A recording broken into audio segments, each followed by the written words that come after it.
মুসলিম উম্মার সংকট এবং উত্তরণের পথ শীর্ষক এই সেমিনারে আসতে পারে আমরা আল্লাহ পাকের দরবারে আবারও শুকরিয়া জ্ঞাপন করছি আলহামদুলিল্লাহ। এবং এটাই বর্তমান বৈশ্বিক প্রেক্ষাপটে এবং আঞ্চলিক প্রেক্ষাপটে সবচেয়ে গুরুত্বপূর্ণ টপিক এবং সবচেয়ে কঠিন টপিকও বটে, এবং এই টপিক সবার মাথায় ঢুকবে না এটাও বাস্তব। তো আমি চেষ্টা করছি সহজ করে বলার জন্যে, তবে টপিকটাই কঠিন। তো আসলে আমরা শুরু করি। প্রথমে আমি শব্দ ধরে ধরে কথা বলতে চাচ্ছি। এখানে শব্দ আছে, দেখুন, মুসলিম উম্মার সংকট উত্তরণের পথ। এই বাংলাটাও কি আমরা বুঝতে পারছি? আমি লেকচার দেওয়ার চাইতে আপনাদের সাথে একটা ক্লাসের মতোই কথা বলবো ইনশাআল্লাহ। মুসলিম উম্মার সংকট উত্তরণের পথ। প্রথম শব্দটা হচ্ছে মুসলিম। কাকে বলে? একজন বলেন, মুসলিম কাকে বলে? মাশাআল্লাহ, এক ভাই বলেছেন যে ব্যক্তি আল্লাহর কাছে আত্মসমর্পণ করে তাকে মুসলিম বলে। মুসলিম শব্দটা সর্বপ্রথম আদম আলাইহিস সালামের ক্ষেত্রে প্রযোজ্য। বেশক তিনি আমাদের প্রথম নবী, প্রথম আদি পিতা, এবং তিনি আমাদের সমস্ত নবীগণেরও পিতা। ঠিক আছে? তবে আল কোরআনুল কারীমে আদম আলাইহিস সালামকে সর্বপ্রথম পরিচয় করানো হচ্ছে খলিফা শব্দ দিয়ে। কি শব্দ? আল্লাহ পাক সর্বপ্রথম আদম আলাইহিস সালামকে মুসলিম শব্দটা দিয়ে পরিচয় করেন নাই, পরিচয় করিয়েছেন এইভাবে। সূরা বাকারার মধ্যে আপনি পাবেন, প্রথম দিকে আছে, ওয়াইজ ক্বালা রাব্বুকা লিল মালাইকাতি ইন্নী জাইলুন ফিল আরদি খলিফা। আজকে থেকে লক্ষ লক্ষ বছর আগে, কোটি কোটি বছর আগে, আল্লাহ ভালো জানেন কত বছর আগে, আমরা তো জানি না। আল্লাহ পাক বলছেন যে আমি ফেরেশতাদেরকে ডেকেছিলাম। হে নবী, স্মরণ করো সেই সময় কথা যখন আমি আল্লাহ ফেরেশতা মণ্ডলীকে ডেকে বলেছিলাম যে আমি পৃথিবীতে আমার খলিফা বানাতে চাই। সেই খলিফাকে হযরতে আদম আলাইহিস সালাম, আদম আলাইহিস সালামকে আল্লাহ পাক পরিচয় করাচ্ছেন অ্যাজ এ খলিফা। অবশ্যই তিনি তো মুসলিম, কিন্তু আল্লাহ পাক পরিচয় করাচ্ছেন কিভাবে? খলিফা। কারণ খলিফা শব্দটার মধ্যেও আত্মসমর্পণ এবং মুসলিম শব্দের একটা সার নির্যাস আছে। খলিফার কাজ কি? আল্লাহ পাকের জমিনে আল্লাহর বিধান বাস্তবায়ন করা। খলিফার কাজ আল্লাহর জমিনে আল্লাহর বিধান বাস্তবায়ন করা। যে ব্যক্তি আল্লাহর জমিনে আল্লাহর বিধান বাস্তবায়ন করবে আজও সে আল্লাহর খলিফা ইনশাআল্লাহ। কিন্তু যে ব্যক্তি আল্লাহর জমিনে আল্লাহর নিয়ামত ভোগ করে, আল্লাহর রিজিক ভোগ করে শয়তানের বিধান বাস্তবায়ন করে, আল্লাহ বিরোধী বিধান বাস্তবায়ন করে, বা নিজের মন গড়া মানব রচিত বিধান বাস্তবায়ন করে, সে আল্লাহর খলিফা নয়, সে শয়তানের খলিফা। কিছু কথা আছে যেগুলো হজম করতে হবে, আর কিছু কথাকে ভুল হিসেবে শুদ্ধে নেওয়ার পথ পদ্ধতি হিসেবে নিতে হবে। আগে যা হয়ে গেছে হয়ে গেছে, আগে যা হয়ে গেছে হয়ে গেছে। এখন সত্য জানলে চিনলে ফিরে আসতে হবে। সবার জন্য একই কথা। মানে এই কথাগুলো শুধুমাত্র ইয়াংদের জন্য নয়, আমাদের যুবক যুবতী, তরুণ তরুণী, যে কোনো শ্রেণী পেশা, এবং আমাদের প্রশাসন, আমাদের সরকার, এমপি মন্ত্রী, এবং সামনে যারা ইলেকশন করতে চাচ্ছেন সবার জন্যই প্রযোজ্য। তাই তো? আপনারা তো মনে করেন যে, অনেকেই আর কি, অনেকে মনে করেন যে ধর্ম আর রাজনীতি আলাদা বিষয়, ধর্ম আর অর্থনীতি আলাদা বিষয়। অনেকে মনে করে না। ধর্ম এবং কালচার আলাদা বিষয়, ধর্ম এডুকেশন আলাদা বিষয়, ধর্ম এবং কে পরিবারতন্ত্র, লস, বিচার বিভাগ, এগুলো আলাদা বিষয়। আল্লাহ পাক এখানে বলছেন যে আমি আদম আলাইহিস সালামকে সৃষ্টি করেছি অ্যাজ এ খলিফা। তো হু ইজ খলিফা? আল্লাহ রাব্বুল আলামিন সূরা সাদ এর মধ্যে এর অ্যানসার দিচ্ছেন। কোন সূরা? সূরা সাদ। একটা তো সফাত, একটা সাদ, একটা সফ আলাদা সূরা, সফ আলাদা সূরা, সাদ আলাদা সূরা, সফাত আলাদা। তো সূরা সাদ এর মধ্যে আল্লাহ পাক খলিফার কাজটা বলেছেন, এর সাথে মুসলিম শব্দের সাথে কানেক্টেড এই কাজটা। সেটা হলো খলিফার কাজ কি? আল্লাহ পাক আরেকজন নবীকে খলিফা সম্বোধন করে বলছেন ইয়া দাউদ, ইয়া দাউদ। দাউদ আলাইহিস সালামকে সুলাইমান আলাইহিস সালামের বাবা, যিনি জেরুজালেম থেকে, মানে বাইতুল মুকাদ্দাস থেকে, এই হোলি ল্যান্ড থেকে 40 বছর বিশ্ব পরিচালনা করেছিলেন এক সময়। ওয়ান্স আপন এ টাইম।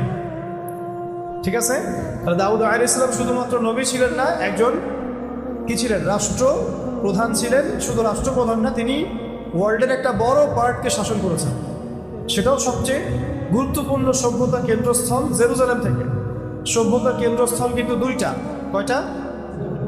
একটা তো মক্কা মুকাররমা, এটা আমরা জানি, আর তারও প্রাচীন হচ্ছে এই হোলি ল্যান্ড বা বাইতুল মুকাদ্দাস, যেটাকে কেন্দ্র করে আজকে সারা বিশ্বের রাজনীতি ঘুরপাক খাচ্ছে। সারা বিশ্বের পলিটিক্স, ইকোনমিক্স, সোশ্যাল অ্যাফেয়ার্স যা দেখছেন, এগুলো ঘুরপাক খাচ্ছে শুধুমাত্র হোলি ল্যান্ডকে কেন্দ্র করে। শুধুমাত্র আল আকসা মসজিদ না, শুধুমাত্র এই বাইতুল মুকাদ্দাস কেন্দ্রিক আশেপাশের অঞ্চল না, তারা চায় পুরো হোলি ল্যান্ড শাসন করতে। হোলি ল্যান্ড হচ্ছে সেই জায়গা যেখান থেকে দাউদ আলাইহিস সালাম এর আগে 40 বছর ওয়ার্ল্ডে শাসন করেছিলেন, এবং তার পরবর্তীতে সুলাইমান আলাইহিস সালাম তিনিও আরও 40 বছর এই বিশ্বকে শাসন করেছিলেন। এবং এটাই সেই জায়গা যেখান থেকে অদূর ভবিষ্যতে ঈসা আলাইহিস সালাম আবার 40 বছর বিশ্বকে শাসন করবেন। এই ভৌগোলিক সীমানাটা হচ্ছে ইরাকের ইউফ্রেটিস বা ফোরাত নদী থেকে শুরু করে মিশরের রিভার নাইল বা নীল নদ পর্যন্ত। এই পুরো অঞ্চলে যতটুকু জায়গা আছে এটাকে বলা হয় হোলি ল্যান্ড বা আরদুল মুকাদ্দাসা। কোরআনে বলা হয়েছে আরদুল মুকাদ্দাসা। সারা ওয়ার্ল্ডে যা কিছু হচ্ছে, যা কিছু, প্রথম বিশ্বযুদ্ধ, দ্বিতীয় বিশ্বযুদ্ধ, IMF, world bank, United Nations, ইসরায়েলের দৌরত্ব, আমেরিকার সাপোর্ট, ব্রিটেনের সাপোর্ট, অটোম্যানদেরকে ডিফিট করা, খেলাফাকে ধ্বংস করা, মুসলিম উম্মাহগুলোকে টুকরা টুকরা করে বিভক্ত করা, যা কিছু ওয়ার্ল্ডে হচ্ছে একটা উদ্দেশ্যই হচ্ছে, সেটা হচ্ছে দাজ্জাল এবং তার অনুসারীরা এই হোলি ল্যান্ড দখল করে এইখান থেকে ওয়ার্ল্ডকে শাসন করতে চায়। বাস, খালাস, আর কিচ্ছু। আপনি অন্ধকারে হাতড়ে ফিরবেন যদি এই কনসেপ্ট না বুঝেন। আপনি শুধু পলিটিক্স দিয়ে, জিও পলিটিক্স দিয়ে, ইকোনমিক্স দিয়ে সারা ওয়ার্ল্ডের ক্রাইসিসকে ডিল করতে পারবেন না যদি না আপনি এই দাজ্জাল, আখিরুজ্জামান, ঈসা আলাইহিস সালাম, জায়নিস্ট মুভমেন্ট, এই হোলি ল্যান্ড, এগুলো থেকে বিশ্বের সামনের ভবিষ্যৎ, এগুলো সম্পর্কে না জানেন। অন্ধকারে হাতড়ে ফিরবেন। আপনি অন্ধকারে হাতড়ে ফিরবেন যদি আপনি শেষ জামানা সম্পর্কে জ্ঞান না রাখেন। যত কিছু হচ্ছে সারা ওয়ার্ল্ডে কোন জায়গাকে কেন্দ্র করে? হোলি ল্যান্ড। এটা আগে ভালো করে বুঝেন। এবং হোলি ল্যান্ডের সাথে আমাদের কি সম্পর্ক? আপনি বলতে পারেন আমরা তো লাখ লাখ মাইল দূরে আছি। ওই দাজ্জালের শাসনের সাথেই সারা বিশ্বের শাসন সম্পৃক্ত। সে ওখান থেকে যখন সারা বিশ্বকে শাসন করবে অচিরেই, সে বাংলাদেশকে বাদ দিবে না, সে মায়ানমারকে বাদ দিবে না, সে ভারতকে বাদ দিবে না, সে পাকিস্তানকে বাদ দিবে না। এখানে দুটো দল হয়ে যাবে। একটা তার দাসত্ব করবে, যারা তার দাসত্ব করবে, যে ব্যক্তি হোক, যে সংগঠন হোক, যে রাষ্ট্রপ্রধান হোক, যে সামরিক বাহিনী হোক, যে স্টেট হোক, যারা তার দাসত্ব করবে সে তাকে সুখ, স্বাচ্ছন্দ্য, সমৃদ্ধি দিবে। এই জন্যে ভারতের বিপক্ষে কখনো অবস্থান নিবে না। বুঝতে পারছি? দুটা ভাগ হয়ে যাবে। একদল যারা তাকে স্বীকার করবে তাকে সে সমৃদ্ধি দিবে, আর যারা তাকে স্বীকার করবে না সে দুর্ভিক্ষ দিয়ে মারবে, পানিতে মারবে, ভাতে মারবে, বোমে মারবে, মানে নিরপরাধ বাচ্চা থেকে পর্যন্ত সে বন্দি উড়াই দিবে। ওয়ার্ল্ডের এখন যদি আপনি ওয়ার্ল্ডের বিষয়গুলো বুঝতে ব্যর্থ হন এত স্পষ্ট হওয়ার পরেও, তাহলে আল্লাহি ভাই আপনার চেয়ে অন্ধ ব্যক্তি পৃথিবীতে কেউ নাই। এত স্পষ্ট বিগত 30-40 বছরেও হয়তোবা ছিল না, এখন যত স্পষ্ট হয়েছে। অথচ এই কথাগুলো আমরা অনেকদিন আগে থেকেই বলেছিলাম, আরো অনেক স্কলারও বলেছিলেন, কিন্তু আমরা এগুলোকে মনে করেছি পাগলের প্রলাপ। দাজ্জাল আবার কি? ঠিক আছে, দাজ্জাল আবার কি? ওর অনুসারী আবার কি? ভাই বিগত 2000 বছরে ওই দাউদ আলাইহিস সালাম এবং সুলাইমান আলাইহিস সালামের খিলাফা রাষ্ট্রের পরে ইহুদিরা কখনো কোনো রাষ্ট্র গঠন করতে পারে নাই। তারা কখনো রাজধানী ঘোষণা করতে পারে নাই। তারা বিশ্বে উদ্বাস্তুর মতো ছিল, কেউ তাদেরকে জায়গা দিত না। বিশ্বের মানুষ তাদের চরিত্র সম্পর্কে জানতো। তারা নবীদেরকে হত্যা করত। তারা নবীদেরকে হত্যা করা জাতি। তাদেরকে আল্লাহ পাক একটা চান্স দিয়েছিলেন, প্রত্যেকটা চান্স তারা নষ্ট করেছিল। এই কারণে একবার নেবুজাদনেজার তাদেরকে ধ্বংস করেছে, একবার রোমান সম্রাট টাইটাস তাদেরকে ধ্বংস করেছে। এরপরে তারা বিক্ষিপ্ত হয়ে মদিনায় গিয়ে আক্রা গেড়েছিল। মদিনায় কেন? রাসূলুল্লাহ সাল্লাল্লাহু আলাইহি ওয়াসাল্লাম শেষ নবী হয়ে আসবেন, এটা তারা জানতো। এটা ওদের তাওরাতে, জাবুরে, ইনজিলে লেখা ছিল যে আহমদ হবেন শেষ নবী। তার আনুগত্য করলে তোমরা আবার সারা ওয়ার্ল্ডের শাসন ক্ষমতা ফিরে পাবে, তারা সেটাও গ্রহণ করে নাই। আমাদের নবী সাল্লাল্লাহু আলাইহি ওয়াসাল্লাম নিজে পায়ে হেঁটে মদিনায় গিয়েছিলেন, তারা তাকে স্বীকার করে নাই। বরং বনু কাইনুকা, বনু নাজির, বনু কুরাইজা এরা আল্লাহ রসুলকে হত্যার চেষ্টা করেছে, এদের সবার সাথে যুদ্ধ হয়েছে। পরে খায়বারে গিয়ে আশ্রয় নিয়েছিল এরা, ওখানেও তাদের সাথে যুদ্ধ হয়েছে। এরপরে বিগত আপনি দেখবেন 1914 থেকে 1817 এই সময়টুকুর মধ্যে তারা এই বাইতুল মুকাদ্দাসকে মুসলিমদের হাত থেকে ছিনিয়ে নিল। নিয়ে বিগত এই 70, 80 বা 100 বছরে আজকে দেখেন সারা তারা কোন জায়গায় আসছে এবং বিশ্ব কোন জায়গায় আসছে, আর মুসলমানরা কোন জায়গায় আসছে। এই অতীত, বর্তমান আর ভবিষ্যৎ, এটা যদি আপনি সমন্বয় করতে না পারেন, এটাকে যদি আপনি একটা সুতায় গাঁথতে না পারেন, আমি বলবো যে হারমোনিয়াসলি কম্বাইন করতে না পারেন, তাহলে ওই যে ক্রাইসিস, সংকট আর সমাধানের পথ আপনি বের করতে পারবেন না। অতীতও জানতে হবে, প্রেজেন্ট ওয়ার্ল্ড অ্যাফেয়ার্সও বুঝতে হবে এবং ফিউচারটাও জানা থাকতে হবে। ফিউচারটা আমরা জানি ইনশাআল্লাহ, এটা একটা গাছ বলবে, এক একটা পাথর বলবে, এরা পর্যন্ত কথা বলবে, এটা আমরা হাদিস থেকে জানি। কিন্তু আপনি এখন সামনে দেখছেন যে তারা পুরো হোলি ল্যান্ড কবজা করে ফেলছে। কাদের সহযোগিতায়? পশ্চিমাদের, ন্যাটোর, ওয়ার্ল্ড ব্যাংকের, IMF-এর, সবচেয়ে বড় কথা আমেরিকা, এবং ওদের প্রযুক্তি, ওদের মিডিয়া, ওদের ওয়েপেন্স, ওদের নিউক্লিয়ার ওয়েপেন্স, ওদের ব্যাংক, ওদের সেনাবাহিনী, ওদের ট্রেনিং, মানে প্রত্যেকটা বিষয়, এমনকি AI সিস্টেম পর্যন্ত, প্রতিটা বিষয় তারা ধার করছে থেকে। কারা তাদেরকে সাপোর্ট করছে? এটা কি কারো কাছে অস্পষ্ট? এটা কি কারো কাছে অস্পষ্ট? তাহলে আপনি এগেইনস্টে কথা বলবেন, আবার এদের সাথে বন্ধুত্ব করে চলবেন, আপনি তো সবচেয়ে বড় মুনাফিক। এই জন্য আমরা বলি যে পুরো মুসলিম বিশ্বে এখন রাষ্ট্র ব্যবস্থায় মুনাফিকদেরকে দিয়ে ভর্তি করে ফেলা হচ্ছে। এখন অজুহাত দেওয়া হচ্ছে যে তারা অনেক শক্তিশালী, আমাদের শক্তি কম, যদি আমরা এদের এগেইনস্টে যাই তারা আমাদেরকে স্যাংশন দিবে, এইটা করবে সেটা করবে। কই, তারা তো আফগানিস্তানে পারে নাই, পেরেছে? আফগানিস্তানে কি পারমাণবিক বোমা আছে নাকি? তাদের কি পারমাণবিক বোমা আছে, ক্ষেপণাস্ত্র আছে, আকাশ প্রতিরক্ষা ব্যবস্থা আছে? আফগানিস্তানের তালেবানদেরকে আয়রন ডোমস আছে? বলেন, স্যাটেলাইট আছে নাকি? আছে? তাদের স্বতন্ত্র কোনো ব্যাংকিং সিস্টেম আছে? স্বতন্ত্র কোনো কারেন্সি, মুদ্রা আছে? তারা কি গোল্ড কয়েন চালু করেছে, সিলভার দিরহাম চালু করেছে? তাদের কি আছে? কি এমন তাদের মধ্যে আছে যার কারণে বিগত 30 বছরেও তাদেরকে কেউ হারাতে পারলো না, এবং তারা ওই নেটওয়ার্কে পরাজিত করলো। 20টা দেশের ঐক্যবদ্ধ জোটকে তারা পরাজিত করলো। নাকানি চুবানি খাইলো তারা এখানে এসে। কিসের বদৌলতে? ওই যে জিনিসটা, ওই যে অনুভূতিটা, ওই যে ইমান, ওই তাসকিয়া, ওই আখলাক, ওই আমল এবং ওই জিহাদি জাজবা, এইটা না আসলে আপনি ওই ক্রাইসিসও বের করতে পারবেন না, সংকটের সমাধানের পথ বের করতে পারবেন না। এর চেয়ে সহজ করে বলার মতো ভাষা আমার কাছে নাই। আর এই কথাগুলো অনেকে নিতে পারেন না, স্পেশালি বাংলাদেশের যারা সোকল ডেমোক্রেটিক, সোকল সেকুলার, সোকল রাম বাম, সুশীল, প্রগতিশীল, শাহবাগী, তারা এইসব কথা নিতে পারে।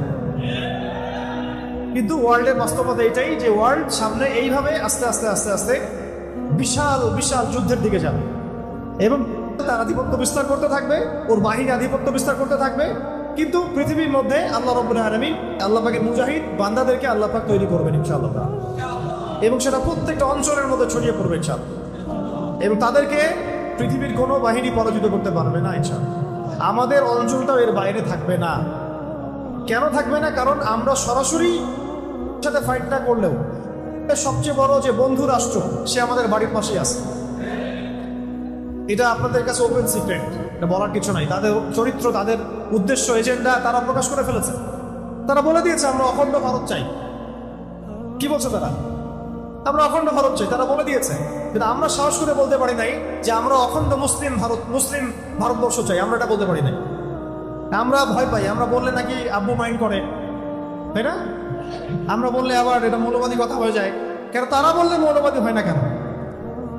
ভারতের অভ্যন্তরে যখন মুসলিমদেরকে নির্বিচারে হত্যা করা হয়, তখন সেটা সংখ্যালঘু অত্যাচার হয় না কেন? আমাদের দেশে কখনো এরকম ঘটনা ঘটেছে? আপনারা সাক্ষী দেন, বলেন ঘটেছে কখনো?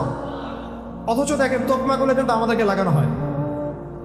যারাই এই সত্যগুলো উন্মোচন করতে চেয়েছেন তাদেরকে বলা হয়েছে সে জঙ্গি, সে সন্ত্রাসী, সে মৌলবাদী। তার মানে এই যে ন্যারেটিভ, যে বয়ানটা তৈরি করা হয়েছে, এটা হচ্ছে একটা anti Islamic narrative. Anti Islamic narrative এটা গিলানো হয়েছে প্রত্যেক সরকারি কর্মকর্তাকে, প্রশাসনকে, র্যাবকে, পুলিশকে, আর্মিকে, বিজিবিকে। আপনারা মাইন্ড করেন আমার কথা? প্রত্যেক ডিপার্টমেন্টের মানুষকে এই ন্যারেটিভটা গিলানো হয়েছে, এবং তারা দুনিয়ার জন্য, চাকরির জন্য, টাকার জন্য, রিজিকের জন্য, পরিবারের ভরণ পোষণের জন্য ওই মুনাফিকদের সাথ দিয়েছেন। আপনারা এই পশ্চিমাদের সাথ দিয়েছেন। তাহলে আপনারা কি মনে করেছেন যে আল্লাহ পাক আপনাদেরকে ধরবেন না কিয়ামতের মাঠে? জালেমদের তো বিচার হবেই, জালেমদের তো বিচার হবেই, কাফের, ফাসিক, মুশরিক, মুনাফিক, মুরতাদদের তো হবেই, এবং সেই প্রত্যেক মুনাফিকেরও বিচার হবে যারা মুসলিমদের পক্ষ না নিয়ে অমুসলিমদের পক্ষ নিয়েছে, মাজলুমদের পক্ষ না নিয়ে জালেমের পক্ষ নিয়েছে। এই কথাগুলো আল্লাহ পাক আমাদেরকে বোঝার তৌফিক দান করুন। তবে আমি এখনো বলবো যে সময় শেষ হয়ে যায় নাই, এখনো সময় আছে। আপনি হাকিকতটা চিনেন, ফিরে আসেন। এটা আল্লাহ পাক আপনাকে সুযোগ দিয়েছেন। আল্লাহ পাক কি দিয়েছেন? সুযোগ দিয়েছেন। আপনি হাকিকত, সত্যটা চিনেন, স্পষ্ট হয়ে গেছে, ফিরে আসেন, আল্লাহ দিনের দিকে ফিরে আসেন। দেখবেন ইনশাআল্লাহ আল্লাহ পাক চান তো আপনাকেও এই যুগের আল্লাহ পাক চাইলে খালিদ বিন ওয়ালিদ বানাতে পারেন, ওমর ইবনে খাত্তাব বানাতে পারেন, হামজা বানাতে পারেন রাদিয়াল্লাহু আনহু আজমাইন। তো অনেক দ্বীপে চলে গেছি, যাওয়াটা দরকারও ছিল। আল্লাহ পাক আদম আলাইহিস সালামকে কি বলেছেন ভাই? খলিফা। মনে আছে? খলিফার কাজ কি এইটা বোঝাতে গিয়ে আমি বলেছিলাম সূরা সাদের মধ্যে আল্লাহ পাক আরেকজন নবীকে খলিফা বলেছেন।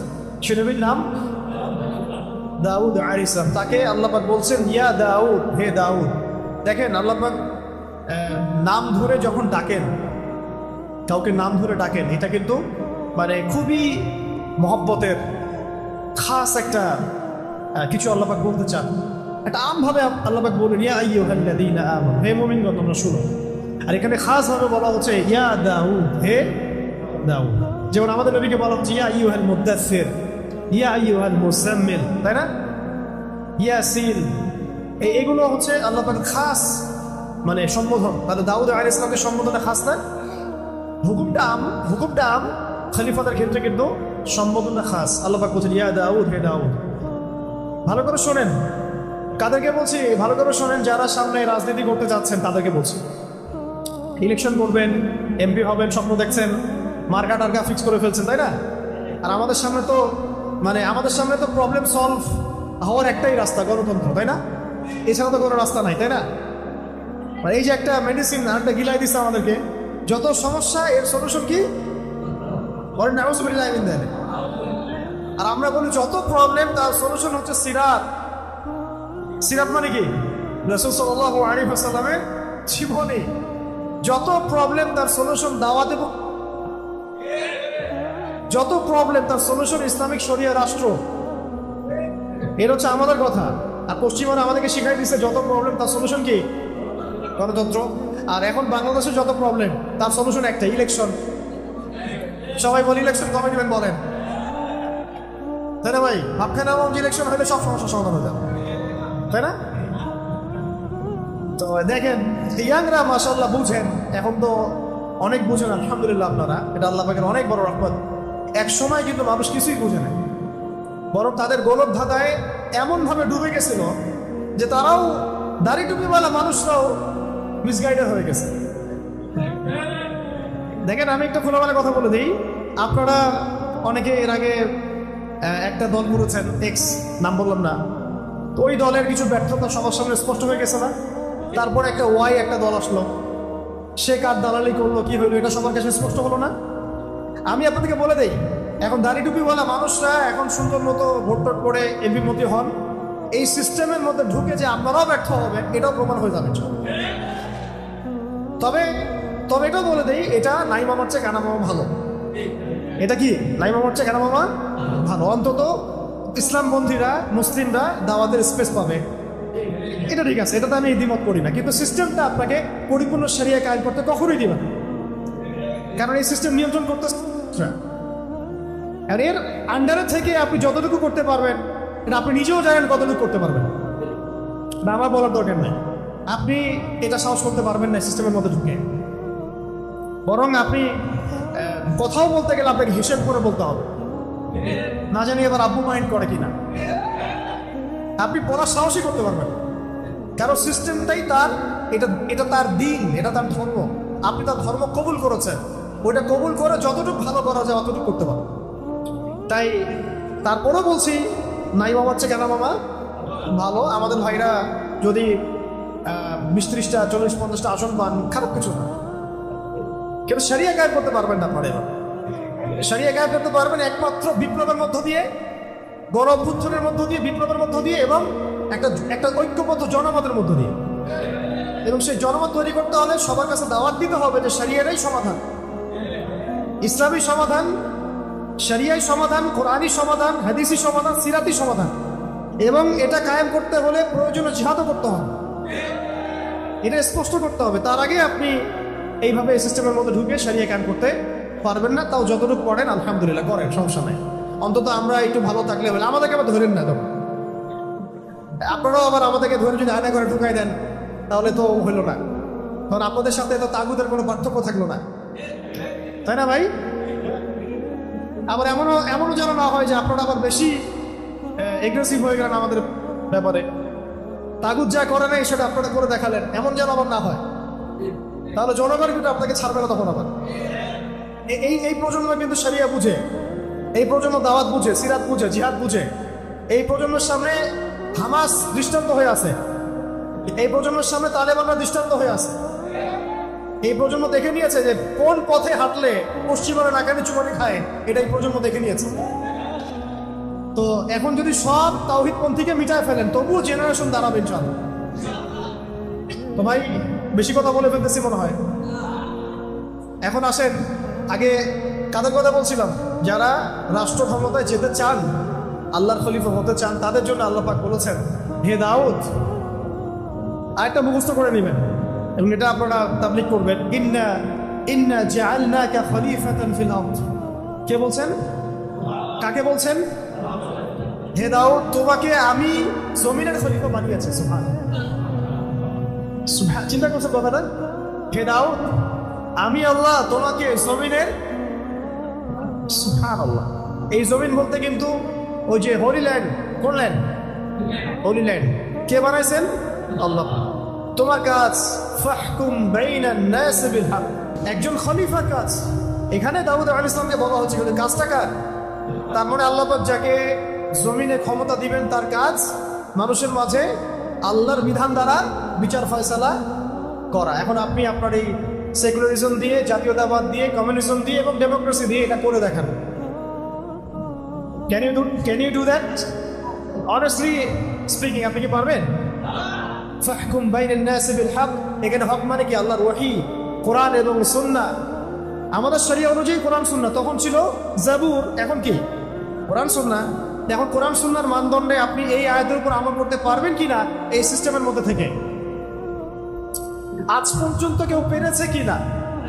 এই সিস্টেমগুলো চলতেছে ধরেন 100 বছর হয়ে গেল।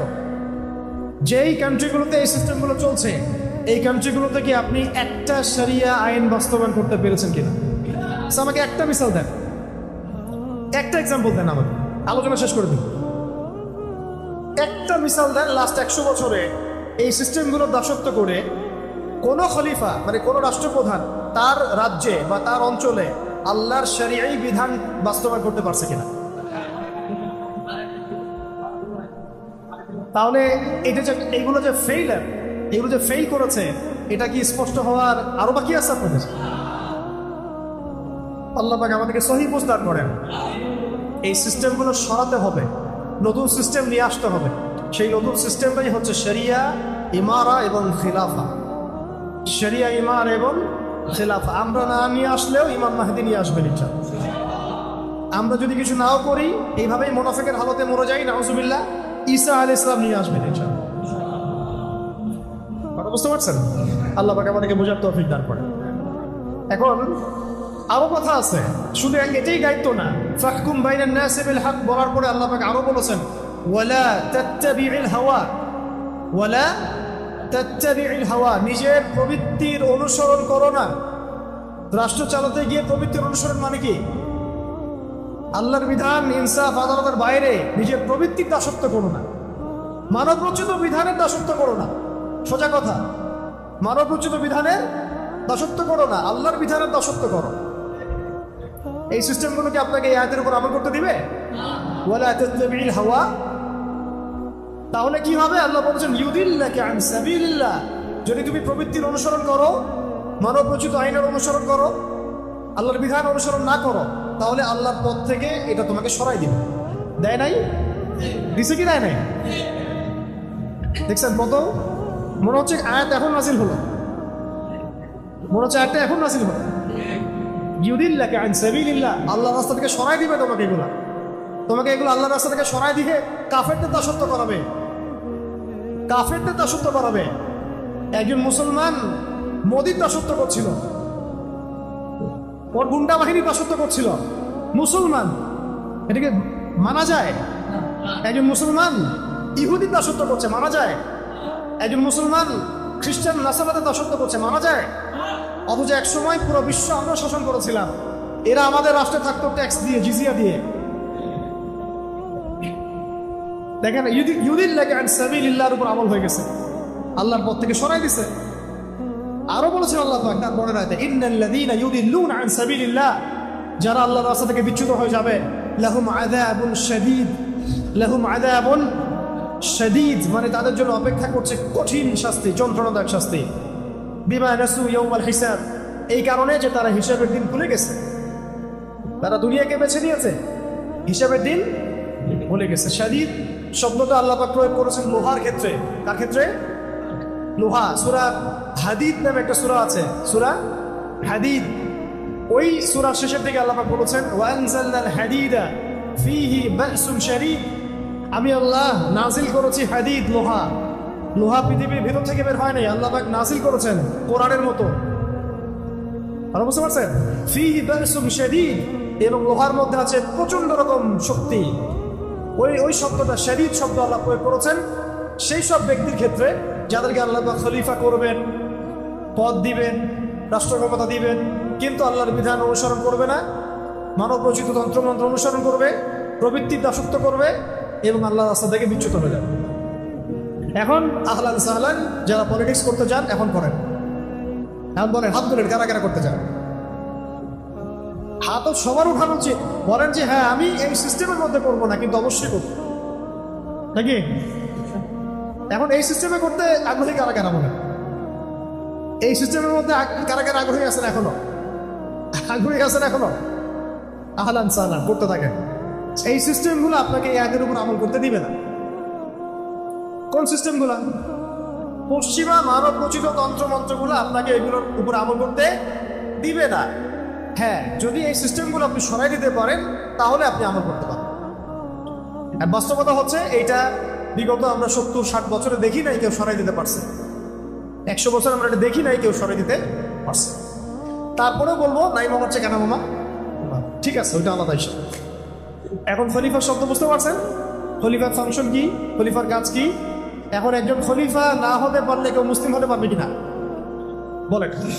ওই প্রথম শব্দে আসেন, মুসলিম এবং খলিফা দুইটা কি মানে আলাদা? নাকি খলিফা হতে হলে মুসলিম হতে হবে, মুসলিম হতে হলেও খলিফা হতে হবে? কোনটা? আপনি যদি মুসলিম হন তাহলে আপনি যদি খিলাফা পান তাহলে তো আপনি খলিফা হবেন, যদি আপনি খলিফা হন অবশ্যই মুসলিম হতে হবে। তাহলে এক কথায় আমরা এখন আদম আলাইহিস সালামের কথা বললাম, সেই কথা থেকে এতগুলো কথা চলে আসছে, কিন্তু আল্লাহ পাক আরো একজন নবীকে স্পেসিফিকলি মুসলিম শব্দ দিয়ে সম্বোধন করেছেন। হুয়া সাম্মাকুমুল মুসলিমিন মিল্লাতা আবিকুম, কার নাম? মিল্লাতা আবিকুম। সমস্ত নবীগণের পিতা, জাতির পিতা কাকে বলা হয়? ইব্রাহিম আলাইহিস সালামকে। ইব্রাহিম আলাইহিস সালামকে আল্লাহ পাক খাস করে বলেছেন যে তিনি তোমাদের নামকরণ করেছেন, তোমরা হচ্ছে মুসলিম জাতি। কেন কেন মুসলিম শব্দটা চুজ করা হলো? আল্লাহ পাক সূরা বাকারায় বলেছেন, ইয ক্বালা লাহু রাব্বুহু আসলিম।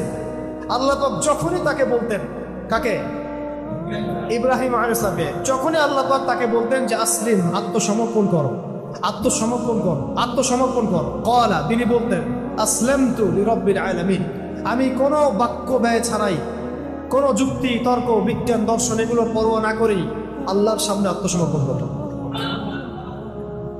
আমরা তো এখন আত্মসমর্পণ করতে গেলেও আগে যুক্তি খুঁজি, বিজ্ঞান খুঁজি, দর্শন খুঁজি, তাই না ভাই? আচ্ছা, আমি দুইটা মাসালা বলি, তাহলে লম্বা হয়ে যাবে না হলে। আসলে ইসলাম শব্দ কি, মুসলিম কাকে বলে, আপনি এই দুইটা থেকে ইনশাল্লাহ বুঝে যাবেন ইনশাল্লাহ। আমরা কয়েকদিন আগে ঈদ উল আজহা উদযাপন করেছি। আচ্ছা, আপনারা তো সবাই জানেন ঈদ উল আজহা কোন ঘটনাকে কেন্দ্র করে? ইসমাঈল আলাইহিস সালামকে জবাহের ঘটনা, ঠিক আছে? ফালাম্মা বালাগা মা'ইয়া সা'য়া ক্বালা ইয়া বুনাই ইন্নী আরা ফিল মানামি আন্নী আযবাহুক ফানজুর মাযা তারা। ইসমাঈল আলাইহিস সালাম যখন একটু বড় হলেন এবং বাবার সাথে দৌড়াদৌড়ি করতে শিখলেন, আল্লাহ পাক তাকে বললেন সন্তানকে কি করো, সন্তানকে। আচ্ছা আমি আপনাকে বলি যে আপনাকে যদি আমি এই কথাটা বলি বা কোনো বুজুর্গের দিন বলে বা আপনি স্বপ্নে কোনো তথ্য পান, আপনি কি আপনার সন্তানকে জবাহ করবেন? এই সন্তান নিষ্পাপ, নিরপরাধ, কোনো অপরাধ করে নাই, আপনি কি তাকে জবাহ করবেন? এখন আপনি আমাকে বলেন তো যে ইব্রাহিম আলাইহিস সালাম কি এই আদেশ আসার পরে একটা প্রশ্ন করেছিলেন যে আল্লাহ আমি কেন করব, বাচ্চাটা নিষ্পাপ, আমার একমাত্র সন্তান, 80 বছর বয়সের পরে আমি তাকে পেয়েছি, আল্লাহ আমি কেন তাকে জবাহ করব? আল্লাহ পাকের কাছে কি তিনি একবারও জিজ্ঞাসা করেছেন? এর নাম ইসলাম, এর নাম কি? এই ব্যক্তিকে বলা হয় মুসলিম। আমি বুঝতে পারছি ভাই, এর নাম ইসলাম, এই ব্যক্তিকে বলা হয় মুসলিম। আর আমাদের সমাজে এই আদর্শটাকে বলা হয় মৌলবাদী, মৌলবাদী দর্শন, মৌলবাদী দর্শন। কারা এটা চালু করছে? ওই সাহাবাগীরা, রামবাম, প্রগতিশীল, সুশীল, তারা এগুলা চালু করছে। তাহলে আপনি কি মৌলবাদী না হয় মুসলিম হতে পারবেন? বলেন, এই মূলনীতি না মানলে আপনি মুসলিম হতে পারবেন? তো দেখেন তিনি বলছেন ইয়া আবাতি, হে আমার বাবা, ইফআল মা তুমার, আল্লাহ পাক আপনাকে যা আদেশ করেছেন আপনি করেন। সাতাজিদুনি ইনশাআল্লাহু মিনাস সাবিরিন, ইনশাআল্লাহ আপনি আমাকে সবরকারী পাবেন। ইসমাঈল আলাইহিস সালামকে বলেছেন না বাবা আমি তো কোনো অপরাধ করি নাই, আমাকে কেন জবাহ করবেন? আমার তো বয়স মাত্র 15, আমাকে কেন জবাহ করবেন? এর পিছনে কারণ কি, যুক্তি কি, বিজ্ঞান কি, দর্শন কি জিজ্ঞাসা করছেন? বয়স কত? আমাদের সমাজে ছেলেপেলে বুঝই হয় না, এই বয়সে বুঝ হয়। এই আদর্শের নাম ইসলাম, এই ব্যক্তিকে বলা হয় মুসলিম। আমি বুঝতে পারছি। আরেকটা বলি, সন্তান হয়েছে কেবল ছোট্ট সন্তান, মা হাজেরা আলাইহিস সালাম, সন্তানের নাম ইসমাঈল আলাইহিস সালাম। আল্লাহ পাক বলছেন যে তুমি তোমার স্ত্রী সন্তানকে রেখে আসো এমন একটা জমিনে যেখানে আমি আমার ঘর নির্মাণ করব, বাইতুল্লাহ নির্মাণ করব। তখন সেখানে কোনো মানুষ ছিল? ছিল? কোনো খাবার, কোনো পানি, কোনো জনপদ? আপনাকে যদি বলি, আমাকে যদি বলা হয় আমার স্ত্রী সন্তানকে রেখে আসতে, আপনি কি যাবেন? এখন ইসমাঈল আলাইহিস সালাম এর পিতা ইব্রাহিম আলাইহিস সালাম আর হাজেরা আলাইহিস সালাম তারা কোনো প্রশ্ন করেছেন? কেন, কোন যুক্তিতে, কোন দর্শনে প্রশ্ন করেছেন? বিজ্ঞান, যুক্তি, দর্শন এগুলো বুঝেছেন? এই আদর্শের নাম ইসলাম, এই ব্যক্তিদেরকে বলা হয় মুসলিম। আমাদের সমাজে ইসলাম হচ্ছে কিসের নাম জানেন? খালি মুখে লা ইলাহা ইল্লাল্লাহ মুহাম্মাদুর রাসূলুল্লাহ পড়া। যতক্ষণ পর্যন্ত আমার এই নফস, আমার দেহ, আমার আত্মা, আমার নফস, আমার সত্তা আল্লাহ পাকের প্রত্যেকটা বিধানের সামনে অবনত চিত্তে আত্মসমর্পণ না করছে, ততক্ষণ আমি মুসলিম হতে পারি না। তাহলে আগে মুসলিম শব্দের ব্যাখ্যা শোনেন, তারপরে উম্মাতে আসে। বলেন এখন অনেস্টলি বলেন, আমরা কি মুসলিম হতে পারছি? আমরা তো নামাজই পড়ি না ঠিক মতো, অনেকে যাকাতই দেন না ঠিক মতো, রমজান মাসে রোজা রাখেন না অনেকে, অনেকের কথা বলছি। সংখ্যা কিন্তু কম হবে না, সংখ্যা কিন্তু কম হবে না। অনেকেই পর্দা করি না, দিনের ইলম অর্জন করা যে ফরজ এই ফিকিরই নাই আমাদের। অনেকেই আমরা দেখেন হালাল খাই না, আছে না? এমন অনেকেই সুদ খাই, অনেকেই সুদ খাই, আমার তো মনে হয় বেশিরভাগই খাই। অনেকেই দুর্নীতি করেছি, ঘুষ খাই, খেয়ানত করি, মিথ্যা বলি, আরো অনেক কিছুই, মানে কবিরা যত গুনাহ আছে আমরা কিন্তু করি। আমরা গোনার কথা তো বাদ দিলাম, আল্লাহ পাকের প্রত্যেকটা আদেশ কি মানি? দাড়ি রাখতে হবে কি হবে না আপনি প্রশ্ন করবেন কেন? প্রশ্ন করা যাবে না তো, রাসূল রেখেছেন আপনি রেখে দিবেন, খালাস, বাস। হ্যাঁ, এক গোষ্ঠী রাখা সেটা আলাদা মাসালা, রাখতে তো হবে। দিনের ইলম অর্জন করতে হবে কিনা, ভাই কোরআন পড়া কি আমাদের দরকার আছে কিনা, তর্জমা শিখতে হবে কিনা, এগুলো প্রশ্ন আসবে কেন? এগুলো রাসূলের সুন্নাহ, সাহাবীদের সুন্নাহ, আমাকে করতে হবে। আমি তো আমরা দুনিয়াতে আসছি দুইটা কারণে। কয়টা কারণে? অনেক লেকচার আমি এটা বলেছি, আগে বলে দিয়েছি কি, দুইটা কারণে আমরা বেসিক্যালি দুনিয়াতে আসছি। কয়টা কারণে? একটা হচ্ছে আমি এই যে 60, 70, 100 বছরের যতটুকু হায়াত আছে এই প্রত্যেকটা দিন রাত আল্লাহর ইবাদত করব, এটা আমার কাজ। এবং ইবাদত বলতে শুধুমাত্র নামাজ, রোজা, হজ, যাকাতই না, বরং জীবনের প্রত্যেকটা ডিপার্টমেন্টই ইবাদত। আমার ইকোনমি, আমার রাজনীতি, আমার অর্থনীতি, আমার সমাজনীতি, আমার পরিবার, আমার ব্যবসা বাণিজ্য, সবই এটা একটা কাজ। আরেকটা হচ্ছে আমি দুনিয়াতে আসছি আল্লাহর দিনকে দুনিয়াতে কায়েম করতে, আল্লাহর জমিনে আল্লাহর দিন কায়েমের চেষ্টা করতে, ওই মুজাহাদার জন্য, ওই দাওয়াতে জিহাদের জন্য আমি দুনিয়াতে আসছি। এছাড়া কি আমাদের আসার কোনো কারণ আছে দুনিয়াতে? মনে করেন আমরা এখানে কতজন হবে, 200, 300, 500 মানুষ আছেন। ধরেন আমরা এখন কেউ দুনিয়াতে নাই, মনে করেন ধরেন 100 বছর পর তো থাকবেনও না কেউ। তো এতে কি দুনিয়ার ঘূর্ণন থেমে যাবে নাকি? কারো কিছু যায় আসবে নাকি? আল্লাহ পাকের কি আমাদেরকে নিয়ে খুব পরোয়া মানে হয়ে গেছে যে আমাদেরকে দিয়ে আল্লাহ পাক দিন কায়েম করাইতে হবে? কার ঠেকা বলেন তো? ঠেকা টাকার রংপুরের ভাষায় আমরা কি বলি? কার ঠেকা? ঠেকা কার? ঠেকা টাকার, আমার না আল্লাহ। তাহলে আমাদের যদি ঠেকা হয়, আমরা যদি আল্লাহর ইবাদতের জন্য দুনিয়াতে এসে থাকি, জান্নাত আমার, জাহান্নামও আমার, জান্নাত জাহান্নামের ফয়সালা আমার। আল্লাহ পাকের কি কোনো মানে এগুলোর পরোয়া আছে? সারা দুনিয়ার মানুষ যদি আল্লাহ পাকের ইবাদত করে, আল্লাহ পাকের শক্তি বেড়ে যাবে। শক্তি আগেও যা ছিল তাই থাকবে, সম্মান আগেও যা ছিল তাই থাকবে, বাড়বে কমবে? বরং বাড়বে, কমে যাবে কি কখনো? তারপরে আমরা যদি আল্লাহ পাকের ইবাদত সবাই নাও করি, আল্লাহ পাকের কিছু যায় আসে বলেন? তাহলে ঠেকা কার? দুনিয়াতে আসছি আমরা আল্লাহর ইবাদত করার জন্য, তার দিনকে কায়েম করার জন্য। তাহলে আমরা এসব প্রশ্নে যাবো কেন? আমাকে দিন শিখতে হবে কিনা, দাঁড়িয়ে রাখতে হবে কিনা, আমি মানে এই সুদী ব্যাংকে চাকরি করবো কিনা, হ্যাঁ আমি হারাম খাবো কিনা, এখানে তাগুতি সিস্টেম আছে, আমার নামাজের সুযোগ দেয় না তারা, কত মাসালা আমাদেরকে জিজ্ঞাসা করেন। এগুলোর অ্যান্সার তো আপনিই বের করতে পারেন। মুসলিম হয়ে যান, অ্যান্সার পেয়ে যাবেন। মন থেকে মুসলিম হয়ে যান, অ্যান্সার আপনি ভিতর থেকে পেয়ে যাবেন যে কি করতে হবে আপনাকে। আমরা কি মুসলিম শব্দ বুঝতে পারছি ভাই? এখন আসলে উম্মাহ, মুসলিম উম্মাহ কাকে বলে? উম্মাহ মানে হচ্ছে একটা জামা, একটা জামা। এই উম্মাহ শব্দটা অনেক ব্যাপক, অনেক বড়, অনেক গভীর। একদিন আলোচনা করে আমি এটা বুঝাতে পারবো। এতটুকু বলছি, উম্মাহ একটা হাদিস, উম্মাহ একটা দেহের মতো, একটা দেহের মতো। এই হাদিসটা ভালো করে মাথায় রাখেন। উম্মাহ একটা দেহের মতো, একটা অংশ যদি আঘাতপ্রাপ্ত হয় অন্য অংশ ব্যথা অনুভব করে। যদি বিশ্বের বিভিন্ন জায়গায় মুসলিমদের নির্যাতন, নিপীড়ন, রক্তক্ষরণ আমাদেরকে কষ্ট দেয়, তাহলে বুঝতে হবে যে হ্যাঁ আমরা এখনো এক উম্মাহ আছি। আর যদি দেখা যায় যে আমি এখানে খুব সুখ স্বাচ্ছন্দ্যে ঈদ করলাম, হাজার মানুষ ঈদ করতে পারলো না, আমার এটাতে কোনো ফিলিংস নাই, তাহলে আমি উম্মার কোনো অংশ না। এখন আর এই উম্মার সাথে আমার কোনো সম্পর্ক নাই। যদি এখানে আমি খুব সুখ স্বাচ্ছন্দ্যে আছি, সিরিয়াতে মুসলিম ভাইরা খুব কষ্ট পাচ্ছে, আর আপনি চিন্তা করছেন ওটা সিরিয়ার অভ্যন্তরীণ ব্যাপার, এটা আমার বাংলাদেশের অভ্যন্তরীণ ব্যাপার, তাহলে আমি আসলে উম্মার অন্তর্ভুক্ত এখন নাই।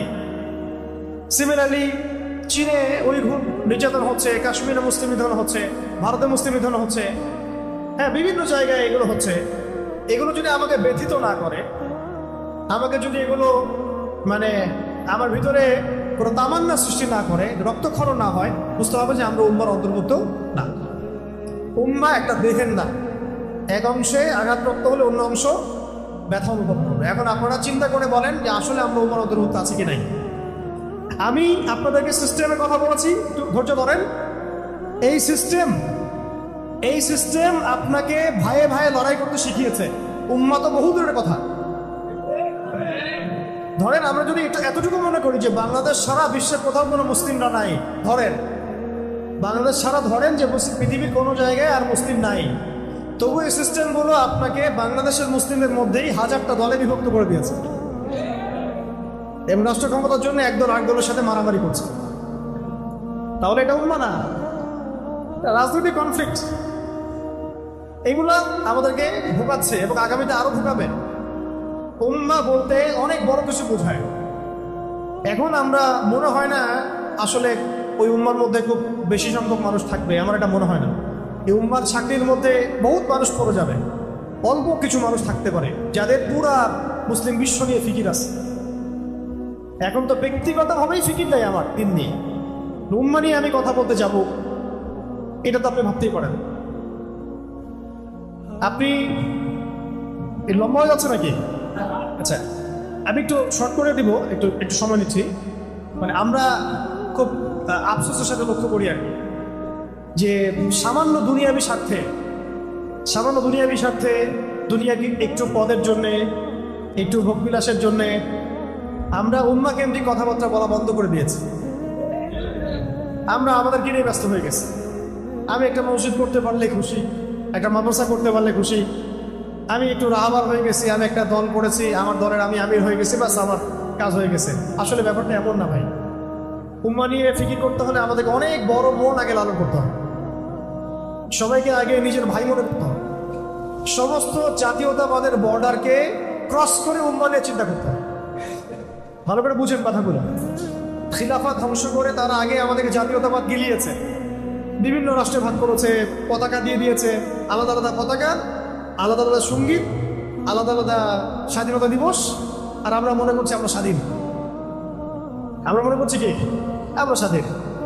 আপনি ছোট পরিসরে হয়তো স্বাধীন হতে পারেন, কিন্তু বৈশ্বিক প্রেক্ষাপটে আপনি স্বাধীন নন, মোটেই না। বৈশ্বিক প্রেক্ষাপটে মুসলিমরা স্বাধীন হবে তখনই যখন ইসলাম ইনশাআল্লাহ তাআলা অচিরেই ইসলামিক গ্লোবাল খিলাফা আসবে ইনশাআল্লাহ, তখন স্বাধীন হবে না। তখন যদি দেখা যায় খিলাফার কেন্দ্র হচ্ছে জেরুজালেম, তাহলে ভারতে কোনো মুসলমানকে আঘাত করলে জেরুজালেম থেকে বাহিনী এসে এখানে শায়েস্তা করবে, যেমনটা আগে হয়েছে না? বিন কাসিমের বাহিনী আসে নাই, সিন্ধুতে আসে নাই? তখন খিলাফা কনসেপ্ট ছিল যে আমার বোনের গায়ে তুই হাত দিলি কেন রাজা তাহির, আমার বোনের গায়ে তুই হাত দিলি কেন? ওইখান থেকে ফোর্স আসছে, এসে আপনার সিন্ধু জয় করছে। এখন কি এটা হবে বলেন? এখন আপনাকে এটা পার করতে হলে অনেকগুলো বর্ডার ক্রস করতে হবে, ওই বর্ডারের অনুসারীরা আপনাকে আবার চাইতে দিবে না।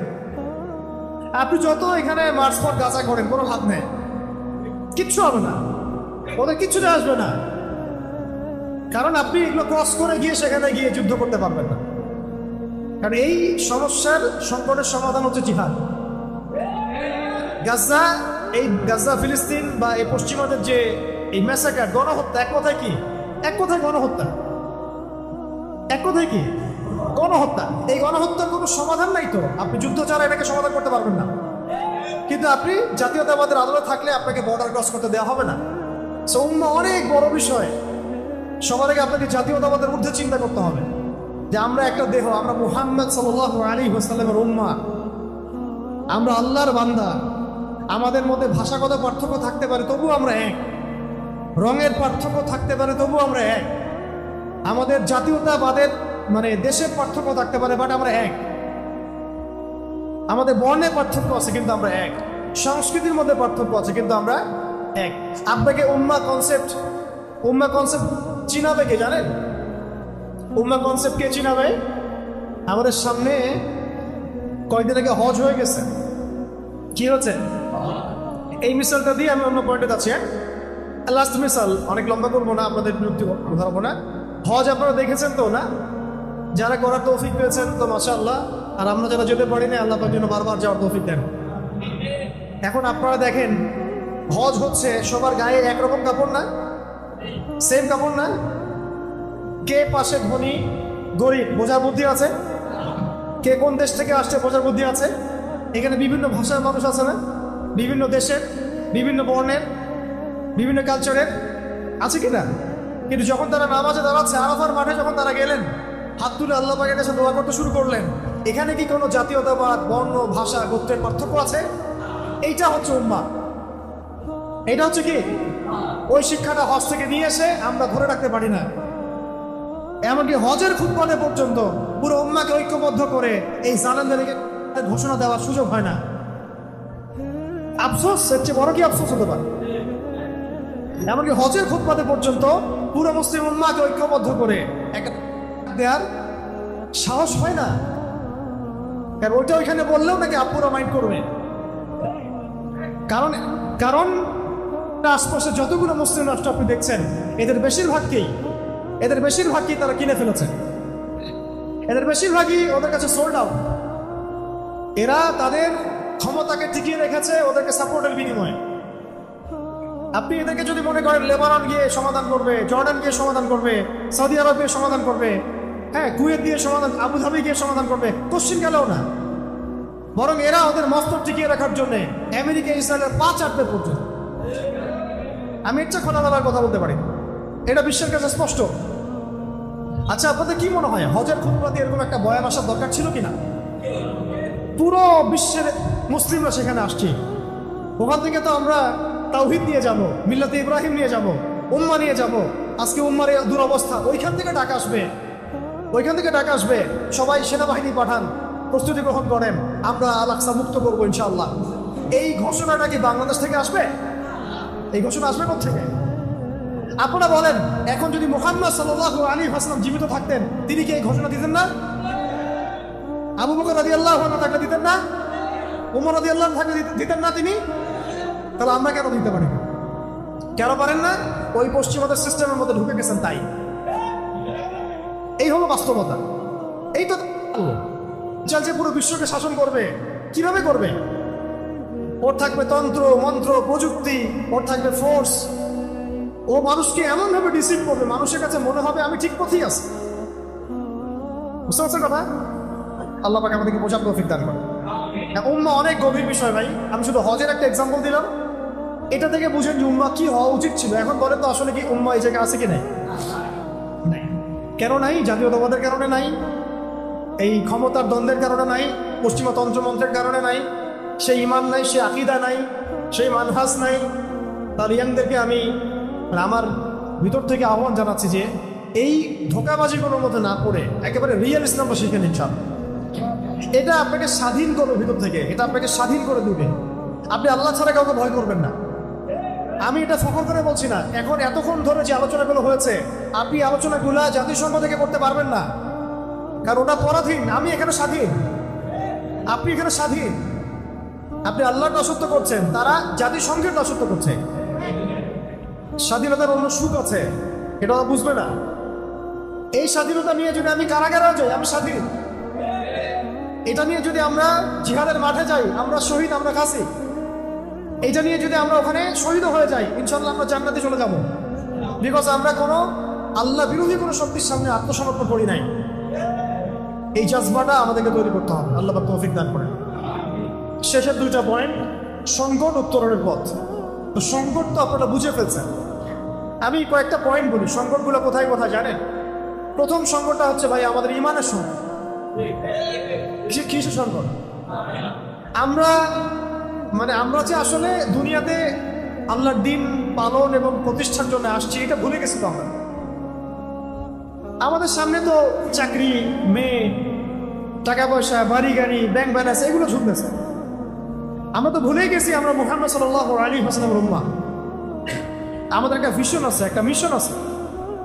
আমরা 8-10টা উম্মার মতো পৃথিবীতে আসে নাই। আমাদের একটা নির্দিষ্ট লক্ষ্য আছে, গন্তব্য আছে, আর কেউ থাকবেও না চিরদিন। এটাই ভুলে গেছি আমরা, এবং ভুলিয়ে দেওয়াও হয়েছে মিডিয়া দিয়ে, প্রযুক্তি দিয়ে, স্মার্টফোন দিয়ে, শিক্ষা ব্যবস্থা দিয়ে, সমাজের কালচার দিয়ে, এগুলোতে টিভি দিয়ে, রেডিও দিয়ে, টেলিভিশন দিয়ে, এগুলোতে ভুলিয়ে দেওয়া হয়েছে আমাদেরকে। ভুলে গেছি না আমরা, বলেন? তো আগে আমাদের ইমানের ওই যে ক্রাইসিস, ওটা সলভ করতে হবে। ইমানের ক্রাইসিস সলভ করতে হলে কি লাগবে? দিনের জ্ঞান লাগবে। কি লাগবে? দিনের জ্ঞান লাগবে। একদিনের লেকচার কি আসলে সব জ্ঞান? তাহলে আপনাকে তো ভাই পড়াশোনা করতে হবে। পড়াশোনা করতে হবে। পড়াশোনা করতে গেলে কি ওস্তাদ লাগবে কি লাগবে না? আলেমদের সামনে যেতে হবে, আলেমদের সান্নিধ্যে যেতে হবে। আর কি লাগবে? আখলাক লাগবে, উত্তম চরিত্র, উত্তম আখলাক। আখলাক কি বই পড়ে পড়ে অর্জন হয়ে যায় না? আল্লাহওয়ালা মানুষদের সাথে চলতে হবে। আমি এক কথায় বলছি মোটা দাগে। আর কি লাগবে? বেশি বেশি আমল, বেশি বেশি। তো এত ডিভাইসে আসক্তি থাকলে আমল করবেন কখন? দুনিয়া নিয়ে এত ব্যস্ত হয়ে থাকলে আমল করবেন কখন? দুনিয়ার ব্যস্ততা কমাতে হবে, আখিরাতের ব্যস্ততা বাড়াতে হবে, দিনের কাজের ফিকির বাড়াতে হবে, ভালো কাজের সাথে থাকতে হবে, এবং নিজের জীবনের লক্ষ্য বানায় ফেলতে হবে যে আমার জীবনের লক্ষ্যই হচ্ছে আল্লাহর জমিনে দিন কায়েম করা। বাস হয়ে গেল। তাহলে আমার জীবনের প্রত্যেকটা কাজ রুটিন ওয়াইজ চলে আসবে ইনশাল্লাহ। তখন আল্লাহ তৌফিক দিবেন ইনশাল্লাহ। কে তৌফিক দিবেন? আমরা তো চাচ্ছি না। আল্লাহ তৌফিক দিবেন কেন? আমার উত্তর দেন। আপনি আমি তো চাচ্ছি না, আমি তো চাচ্ছি না যে আমি আল্লাহর জমিনে দিন কায়েম করে ছাড়বো। এই ডিটারমিনেশন তো আসতেছে না। তাহলে আল্লাহ পাক আপনাকে তৌফিক দিবেন কেন? চাইতে হবে তো আল্লাহর কাছে। দোয়াই তো ইবাদত। আল্লাহ পাকের কাছে চাইলে আল্লাহ খুশি হয়, না চাইলে আল্লাহ নারাজ হয়। উদউলি আস্তাজিব লাকুম, আল্লাহ বলেছেন না, উদউলি আস্তাজিব লাকুম, আমাকে ডাকো আমি তোমাদের ডাকে সাড়া দিব। সুবহানাল্লাহ। বাস, তাহলে এগুলো ক্রাইসিস না? ঈমান ঠিক করতে হবে, আমল, আখলাক এবং আকীদা। এটা কি আকীদা? আকীদা এবং মানহাজ ঠিক করতে হবে। এমন কোন আকীদা লালন করা যাবে না যে আকীদা আমাকে মুনাফিক বানায় দেয়। কথা ঠিক আছে ভাই? এমন কোন আকীদা লালন করা যাবে না যেটা আমাকে মুনাফিক বানায় দেয়। আমাকে একেবারে রাসূল সাল্লাল্লাহু আলাইহি ওয়াসাল্লামের আকীদা, তার যে আমল, তার যে সুন্নাহ, সাহাবীদের যে আকীদা, সাহাবীদের আমল, সাহাবীদের সুন্নাহ, তাবেঈন, তাবে তাবেঈন, আমাদের আসলাফগণ, আকাবিরগণ, তাদের সিলসিলা মেনটেন করে আমাকে চলতে হবে। এবং এটা কিন্তু একা একা শেখা যাবে না, আলেমদের সোহবতে যেতে হবে। আর আলেম আপনি চিনবেন কিভাবে? ফেসবুক থেকে, ইউটিউব থেকে। যার ভিউজ বেশি সে বড় আলেম নাকি? যাকে নিয়ে রিলস মানুষ বেশি বানায় সে বড় আলেম নাকি? যে একটু লিপস্টিক মারে সে আরো বড় আলেম। যে একদম মেয়েদের মতো সাজতেছে ওইটা রিল বানাই দিচ্ছে সে আরো বড় আলেম। আলেম কাকে বলে আসলে? যে নিজেকে জাহির করে সে বড় আলেম? আলেম কাকে বলে? মনে রাখবেন, আলেম সেই ব্যক্তিকে বলা হয় যে ব্যক্তি ইলম অনুযায়ী আমল করেন। এক নাম্বার, ইলম অনুযায়ী আমল করেন, সত্য মিথ্যা মিশ্রিত করেন না, সত্য মিথ্যা স্পষ্ট করে দেন। আলেম কাকে বলে? যিনি দুনিয়াবি স্বার্থে দিনকে বিক্রি করে দেন না। আলেম কাকে বলে? যিনি দিনের জন্য স্যাক্রিফাইস করতে পারেন, যিনি দুনিয়াবি উচ্চাবিলাসী হন না, যার মধ্যে উম্মাহ নিয়ে ফিকির আছে, যার মধ্যে কি উম্মাহ নিয়ে ফিকির আছে তার। এবং যে ব্যক্তির আখলাক, চরিত্র সবকিছু মিলিয়ে আপনি দেখবেন যে হ্যাঁ, উনি অনেক বুজুর্গ মানুষ, সব দিক থেকে উনি জাতির রাহবার হওয়ার মতো যোগ্য। শুধুমাত্র সার্টিফিকেট দিয়ে আলেম যাচাই করা যাবে না, এটাও একটা বিষয়। সার্টিফিকেটধারী মানুষের অভাব নাই সমাজে। সার্টিফিকেটধারী এমন আমি আপনাকে হাজার হাজার মানুষ দেখাতে পারবো যাদের উম্মাহ নিয়ে কোনো ফিকিরই নাই, অ্যাবসলিউটলি নো ফিকির হোয়াটসোএভার। এমনও মানুষ আছে, আবার এমনও মানুষ আছে যার এমন কোনো হয়তো এখন পর্যন্ত কোনো ডিগ্রি নাই, বাট তার উম্মাহ নিয়ে অনেক বেশি ফিকির আছে। অতএব আমরা আলেম জাজ করব অনেক কিছু বিবেচনা করে, তবে আমরা একটা সিলসিলা মেনটেন করবো। সাহাবায়ে কেরাম, আসলাফগণ, আকাবিরগণ, তাবেঈন, তাবে তাবেঈন, তাদের সমস্ত যে সিলসিলা, এইটা মেনটেন করে আমরা আমাদের আকীদা, আমল, মানহাজ গড়ে তুলবো ইনশাআল্লাহ। ঠিক আছে ভাই? এগুলো ক্রাইসিস, একই সাথে সমাধানও। মানে এগুলো নাই, এগুলোই ক্রাইসিস, আর এটা আসতে হবে, এটাই সমাধান।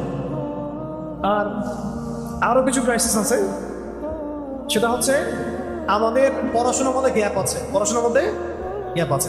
আমরা অনেকে দিনই পড়াশোনা করছি, বাট দুনিয়াবি পড়াশোনার ল্যাকিংসের কারণে পশ্চিমাদের, আমেরিকার, ইসরায়েলের, ইন্ডিয়ার মুশরিকদের, মোরতাদদের, ফাসেকদের, জালেমদের, মুনাফিকদের, এদের যে মানে ফাঁকফোকর, তন্ত্রমন্ত্রের ফাঁকফোকর, এইগুলো আমরা ধরতে পারতেছি না। অনেকেই ধরতে পারতেছে না, কারণ আমাদের দুনিয়াবি সেই জ্ঞানটা নাই। তাই দিনী জ্ঞানের পাশাপাশি দুনিয়াবি জ্ঞানও অর্জন করতে হবে। যেমন এলজিবিটি, এটা আপনি তো দুনিয়াবি জ্ঞান যদি আপনি ভালো করে অর্জন না করেন, এটা ধরতেই পারবেন না। এআই যে কি পরিমাণ ফিতনা নিয়ে আসতেছে সামনে, এটা আপনি দুনিয়াবি পড়াশোনা ছাড়া বুঝতে পারবেন না। ঠিক একইভাবে দুনিয়াবি পড়াশোনার ঘাটতির কারণে কাগজের টাকা আমাদের কি ক্ষতি করেছে এটা আমরা বুঝতেই পারি নাই। সামনে বিটকয়েন্স আমাদের কি ক্ষতি করতে পারে এটা আমাদের কল্পনাতেও নাই, যেহেতু আমরা এগুলো পড়াশোনা করি না। এই পড়াশোনার এই মানে মেরুকরণটাও দূর করতে হবে, সবকিছু করতে হবে।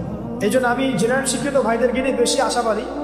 আপনারা যদি দিনের পথে ফিরে আসেন এবং দিনের ভালো ইলম অর্জন করেন, বরেণ্য ওলামায়ে কেরামের সোহবতে থাকেন এবং দুনিয়াবি জ্ঞানও পাশাপাশি অর্জন করতে থাকেন, আপনাকে দিয়ে বড় খেদমত হওয়ার সুযোগ আছে ইনশাআল্লাহ। এমন হইতে পারে যে একজন দাওরা ফারেক মানুষ যা করতে পারে না, আপনি তার চেয়ে বহুত কিছু করছেন, এটা সম্ভাবনা আছে। বিকজ আপনি অনেক দিকে পড়াশোনা করেছেন, এক্সপার্ট আপনি। তা আমি এই জন্য প্রত্যেক মহলে দাওয়াতের কথা বলি। আমাদের দাওয়াতগুলো পৌঁছাতে হবে এমপিদের মধ্যে, মন্ত্রীদের মধ্যে, পলিটিশিয়ানদের মধ্যে, প্রশাসনের মধ্যে, আর্মির মধ্যে, র্যাবের মধ্যে, বিজিবির মধ্যে, পুলিশের ভাইদের মধ্যে, সমস্ত মহলে। পারবেন না ইনশাল্লাহ? এটাই কাজ আমাদের। বাংলাদেশে আমাদের কাজ কি এখন? এইটাই, দাওয়াত দেওয়া, মানুষকে দাওয়াতের মাধ্যমে সঠিক পথে ফিরে আনার চেষ্টা করা। বাস, ইনশাল্লাহ দেখবেন বাকি কাজ আল্লাহ করে দিবেন ইনশাল্লাহ। আল্লাহ পাক কোত্থেকে জামা গঠন করে দিবেন সেটা সময় বলে দিবে। কোত্থেকে শুরা হয়ে যাবে, ইমারা হয়ে যাবে, সময় বলে দিবে। ইনশাল্লাহ দেখবেন বাংলাদেশের মধ্যেও এরকম একটা মুসলিম ঐক্যবদ্ধ একটা প্ল্যাটফর্ম হয়ে গেছে, তাওহীদের জনতা এক হয়ে গেছে, এটাও হয়ে যেতে পারে। এটা কে করে দিবেন? আল্লাহ চাইলে একজন আমিরুল মুমিনিন এনে দিতে পারেন, পারেন কি না? আল্লাহ চাইলে এই গুটি কয়েক মানুষকে দিয়েও বাংলাদেশে খিলাফা কায়েম করাতে পারেন।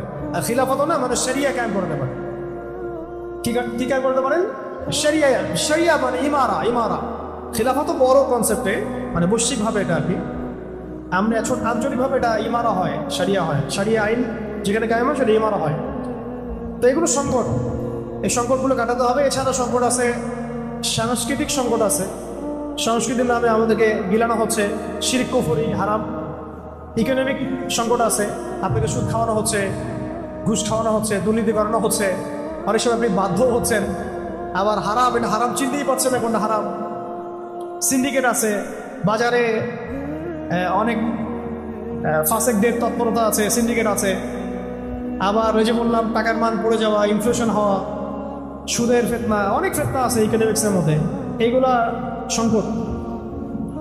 রাজনৈতিক তো সংকট আছেই, ওটা আগে বলে দিচ্ছি আমি আগেই। শিক্ষার মধ্যে সংকট আছে, এই যে বললাম 20 বছর পড়াশোনা করছেন কিন্তু দিন শিখতে পারছেন না, সংকট আছে। মিডিয়া দিয়ে সংকট আছে, মিডিয়া দিয়ে ওদের আইডিওলজি গিলানো হচ্ছে আমাদেরকে। মিডিয়া যদি বলে যে অমুক দাঁড়িয়ে সারা দুনিয়া বলতে শুরু করে, হ্যাঁ তাই না, তাই না, তাই কি না? মিডিয়া যদি বলে যে অং সান সুচি খুব ভালো মানুষ, ওকে নোবেল দেওয়া দরকার, সারা দুনিয়া কি বলে? হ্যাঁ দেওয়া দরকার। সারা দুনিয়াতে কয়েকদিন পরে দেখবেন মিডিয়াতে নেতানিয়াহুকে নোবেল দিবে, ওকেও নোবেল দিতে পারে, ওরা পারে কি না? সারা দুনিয়ার মানুষ তখন দেখবেন বেশিরভাগই ওই সুরে কথা বলা শুরু করবে। তো মিডিয়া হচ্ছে একটা মারাত্মক কষ্ট। মানে আমি কিন্তু বোঝাচ্ছি যে এটার অনুসারী, মানে সরাসরি দাঁড়িয়ে এখনো বের হয় নাই, ওইটা অন্য অর্থ নিয়ে না, সরাসরি বের হয় নাই, এটা মাথায় রাখেন। সরাসরি সে এখনো বের হয় নাই। কে বের হয়েছে? অনুসারীগুলো বের হয়ে গেছে। তাদের একটা মারাত্মক কষ্ট হচ্ছে কি? মিডিয়া। এটা তো বৈশ্বিকভাবে আছে, আঞ্চলিক। আমাদের দেশেও যে মিডিয়াগুলো আছে এইগুলো দিনকে রাত করতে পারে, রাতকে দিন করতে পারে। আবার যদি দেখেন যে না, ইসলামপন্থী কিছু মানুষ ক্ষমতা চলে আসছে আর আমরা কোনো একভাবে দেশে সারিয়া কায়েম করে ফেলছি, ধরেন আল্লাহ কবুল করে না, ধরেন আমরা চোরের হাত কেটে ফেলতেছি, হ্যাঁ মেয়েদের এইসব বেপর্দায় ঘোরাফেরা বন্ধ করে দিচ্ছি, সহশিক্ষা বন্ধ করে দিচ্ছি, হ্যাঁ সারিয়া কায়েম হলে এগুলো হবেই। তোমাদের ভালো লাগলেও হবে, না লাগলেও হবে। মানলে মানো, না মানলে এখান থেকে পালাও, কোনো সমস্যা নাই। সারিয়া কায়েম হলে এগুলো হবেই। জেনা করলে বেত্রাঘাত হবে, ব্যভিচার করলে রজম হবে, কেসাস হবে, হুদুদ হবে।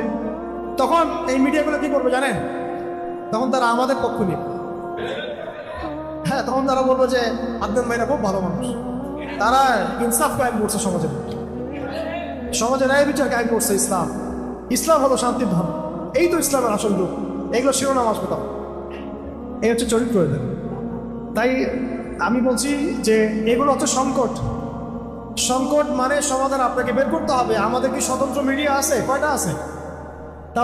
তাহলে মানুষকে যে আমরা এখন পর্যন্ত দিন বোঝাতে পারছি, এটাই তো আল্লাহ পাকের অনেক বড় রহমত। দেখেন এত মিডিয়ার আকর্ষণের পরেও, news paper, print media, electronic media, Islam কি থেমে আছে? 9/11-এর পরে যে পরিমাণ মুসলিমদেরকে মানে ডিহিউম্যানাইজ করা হয়েছে, এরা জঙ্গি, এরা সন্ত্রাসী, এরা মৌলবাদী, সারা দুনিয়া ব্যাপী সন্ত্রাস বিরোধী যুদ্ধের নামে যা করেছে, ওরা লাখ লাখ মুসলমানকে হত্যা করেছে। এরপরেও কি ইসলাম থেমে আছে? দেখেন এটা আল্লাহ পাকের পরিকল্পনা না, আল্লাহ পাকের প্ল্যান। তো এগুলো সংকট, মিডিয়া সংকট।